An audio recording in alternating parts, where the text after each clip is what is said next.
Hi, Dr. Marksfield here. What I'd like to do in this brief video is kind of go over the concepts that we teach our clients, and that's how do we look at you in terms of your current state or status in terms of your health.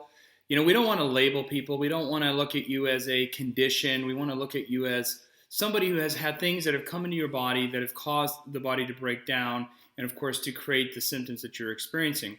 And what I'm going to go over with you next will kind of explain a lot of why a lot of times your blood work will look normal, yet you'll have all the symptoms of a particular condition. You know, something like, for example, thyroid is a really common analogy or an example that I see quite frequently. You know, where folks have normal thyroid levels, or at least their blood tells them that, but they have all the symptoms of thyroid. But before we get into this, I really want to just sort of talk on this concept about reactionary healthcare and proactive healthcare. So let's talk about reactionary healthcare. I would say that that sort of defines our current healthcare model, not just here in the US, but I would say globally. And that is that when we have a symptom or multiple symptoms or a condition, after a period of time, you just get sick of it and you go see your doctor. The doctor goes through a process of, doing some tests, comes up with a diagnosis or a differential diagnosis, and then says, okay, well, here are our recommendations for care. Now, of course, if it's something where you have an infection and they give you an antibiotic and you get rid of the infection, great.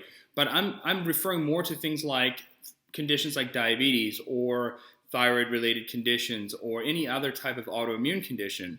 And you go in and they look at you and they say, well, you've got this diagnosis, and in order to help you control or mitigate your symptoms, we're going to give you a medication. Now, they use the word fix, and I feel like that's a bit of a misnomer. If you were to visualize you as a bucket that has holes in it, and those holes represent the disease that's come into your body, and let's just say the quality of life is represented by the water level in that bucket, the more holes you have, the more water you leak. And so many times you're taking a medication, or even for that matter, a supplement or a nutraceutical that might maintain that water level, but it isn't really doing anything to fix the holes.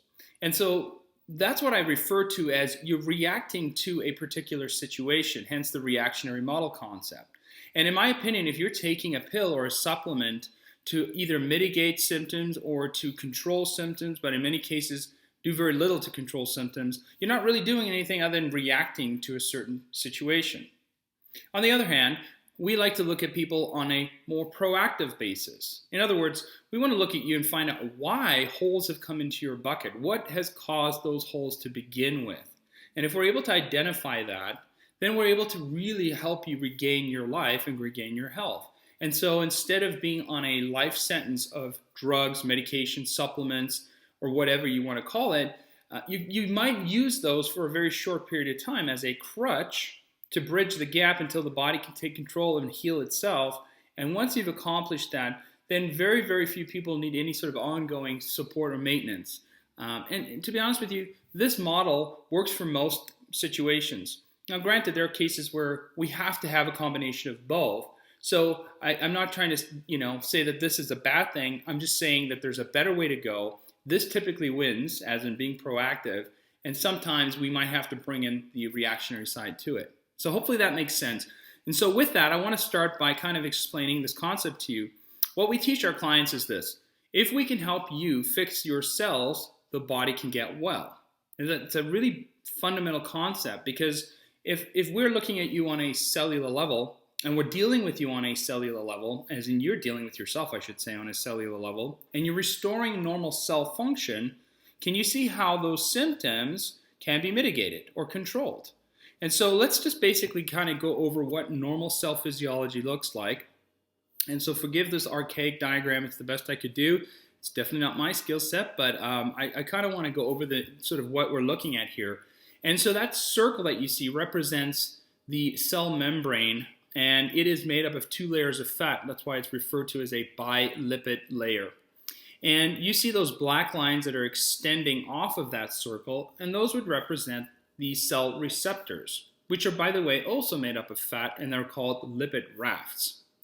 And so these receptors are responsible for grabbing or allowing for hormones that are in your blood to attach to those receptors. So you can see I've got these letters L, which represents leptin. Leptin is the hormone that tells your brain to use fat for energy. or T3, which is the hormone that's the active thyroid hormone, or I, which would represent insulin. And again, insulin's primary function is to drive sugar or glucose into the cell. So let's just use thyroid as that's the example we're using here. The T3 binds to the receptor, and one of its purpose or functions is to drive energy production inside your cells. Your body, the human body, is a massive machine that requires a lot of energy to work. So one of the things that drives energy production is thyroid hormone. If you have adequate levels of energy production, the body can work efficiently, you have better metabolic function, lots of good things are happening in the body. However, as you might think of, like say, making fire, which is a form of energy, there's always a byproduct. There's smoke, as an example, from a fire. So in the body, when we're making energy, we have a byproduct of toxins that are produced. And so, of course, in order to have a healthy cell, we have to have some type of a mechanism in place to get these toxins out. The very thing that helps escort these toxins out is something we call glutathione, which is abbreviated in this diagram as GSH. However, GSH, as great as it is, great powerful antioxidant, and it's a great natural chelator, meaning it removes things from the cell, it's very, very energy expensive. It requires a lot of energy to make just even one of them. And I believe the model is 3-to-1. So you need 3 ATP for 1 GSH. And so therefore you can see how important it is for the body to produce enough energy so that the very thing that removes these toxins from the cell and also keeps inflammation at bay, and I kind of let the cat out of the bag a little bit with that, needs to be where the body is producing adequate amounts of glutathione. So again, just in summary, normal cell physiology, as you see in this diagram, has a cell membrane that's healthy. You have receptors that are attached to that membrane. Hormones attach to that receptor specifically, drives energy production in the cell, allows the cell to do what it's designed to do. Toxins are produced. The very thing that helps to keep those toxins at bay is this thing called glutathione, and that helps to escort these toxins out of the body. So just like a human body, the cell consumes and excretes. I hope that makes sense. So now what we're going to do is go to this diagram where you can see the implications or the effects of things that have come into your body. And what we're going to go over here are 3 main categories. Keep in mind, though, that within these 3, there are multiple subcategories. And really, for the sake of time, we're not going to go through each individual component, but I'm going to give you some basic ideas of what we're looking at here. So what we're looking at is these environmental influence, or these things that come into your body that drive abnormal cell physiology. The first one I have listed there are bad fats. Bad fats would be the man-made fats, the polyunsaturated fatty acids. The examples would be margarine, or I can't believe it's not butter. I like having fun with that one. Any type of oil that's been processed, vegetable oils as an example. Sugars is another one, including, believe it or not, certain fruit will also be driving factors that could cause abnormal cell physiology. Grains are another example of that, and there's others as well. And then finally, toxins, and within toxins, there's multiple subcategories, but to keep it simple, we'll break it into 2 categories. We'll have environmental toxins, and then we'll have biotoxins. Biotoxins are a byproduct of infection. So as an example, if you have an infection in your tooth, or if you had like an abscess tooth, or you have an unfortunate exposure to Lyme disease, that produces a biotoxin. And very commonly seen in this country would be mold spores, and mold drives some serious biotoxins. So those are some ideas of what comes in your system. And as a result of that, these things that don't belong in your body, they cause this oxidative stress in the cell membrane. So if you look at this diagram, you can see how I have the lines wiggling along that membrane and the receptor. Think of that as inflammation or oxidative stress. And when this happens in the cell membrane, the receptors that are normally available to the hormones are blunted. In other words, they're taken out. So if you were to visualize this example or analogy where you think of somebody pouring gas on a car and then getting in the car and expecting it to go, you would think, well, what on earth are they doing? Well, that applies in the same situation here. You might even actually have normal thyroid levels. And this is one of the reasons why many of you have been told you have normal thyroid levels, but yet you have all the symptoms of a thyroid condition.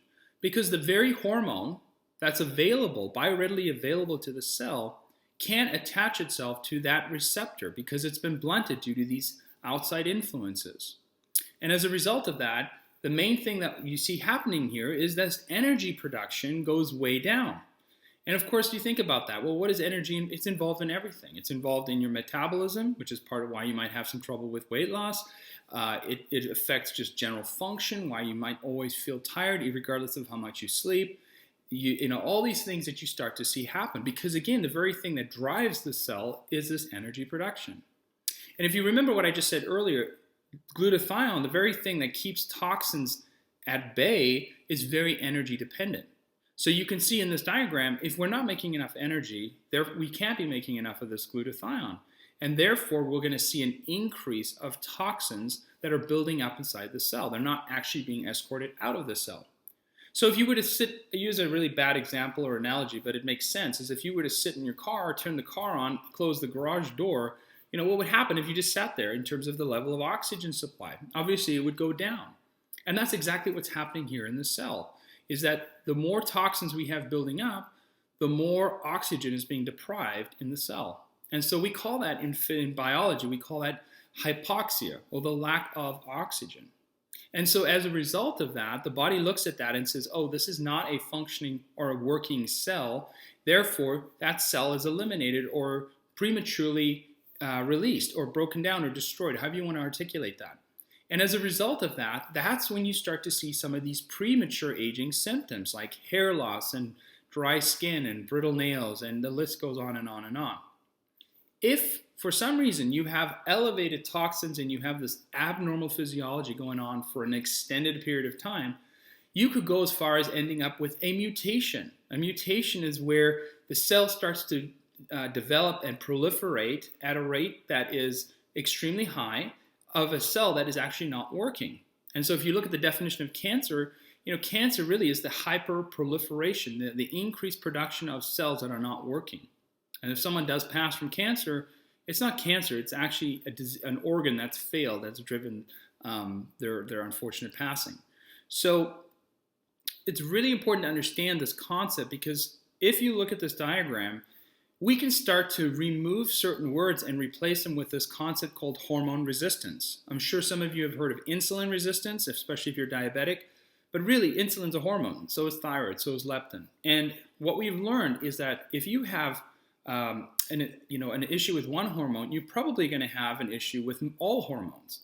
As an example, insulin, as I said earlier, is designed to drive glucose into the cell. But if you've got inflammation that's blunting those receptors, you might have adequate levels of insulin. But if the glucose levels can't get into the cell, what's going to happen to the level in your blood? It's going to go up. And so what we've learned is that if you have a thyroid problem, there's a good chance you'll end up with some type of insulin-resistant problem. The third analogy here with leptin, since weight loss resistance is a really big one. Obviously, a lot of people that we work with want to lose weight, and they struggle with that even when they're on a very clean diet and they're exercising and they're doing all the things that people tell them to do.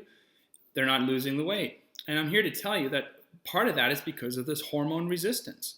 If leptin, as an example, can't attach to that receptor, the brain gets the sense that there's not enough leptin present in the blood. So the brain then tells the body to make more leptin. The irony of this is that leptin is produced in fat cells. So that means the body has to put down more fat cells. And this is another example or analogy you can think of where, I joke around at a lot of my live seminars and webinars that you could look at a salad and gain 5 pounds. And that is explained by the fact that the body is not recognizing the level of leptin because those receptors are blunted. It has absolutely nothing to do with the calories in versus calories out model that has been taught.